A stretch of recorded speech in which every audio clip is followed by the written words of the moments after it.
दरम्यान या सगळ्या प्रकरणासंदर्भात ठाकरेंच्या शिवसेनेचे खासदार संजय राऊत, राष्ट्रवादीचे आमदार रोहित पवार आणि सामाजिक कार्यकर्ते अंजली दमानिया यांनी काय प्रतिक्रिया दिल्या आहेत पाहूया.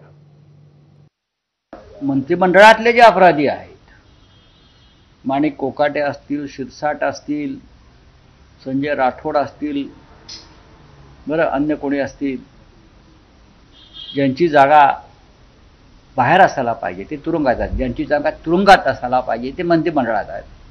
याचं कारण महाराष्ट्रात जो फडणवीस ॲक्ट लागू आहे,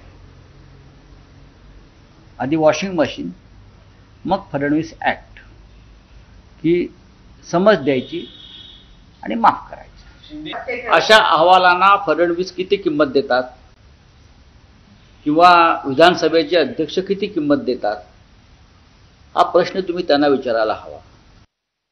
जाहिरात स्वीप करत असतील तर माफी का मागायची होती.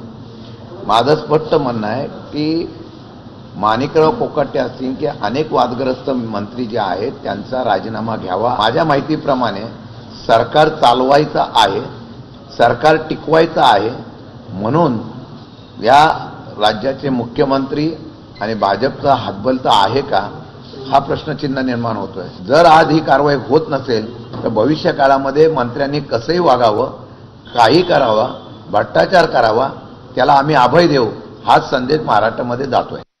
पण जर 18 ते 22 मिनिटं ते खरोखर अधिवेशनात पत्ते खेळत असतील तर अशा व्यक्तीला तातडीने परत फेरविचार करून अजित पवारांनी काढून टाकलं पाहिजे. कारण पत्ते खेळण्याची जागा अधिवेशन नक्कीच नाही. त्यांना घरी पत्ते खेळायचे असतील त्यांनी त्यांच्या घरी जाऊन खेळायला हवं होतं. मला असं वाटतं की पदोपदी माणिकराव कोकाटे खोटं बोलले होते. पहिल्यांदा त्यांचं काय म्हणणं होतं की मी मोबाईलवर काहीतरी चाळत होतो, त्याच्यामध्ये ऍड आली, ती काही सेकंदांची होती. आता जर असा अहवाल येत असेल की हे 18 ते 22 मिनिटं होतं तर या माणसाला घरी बसवणं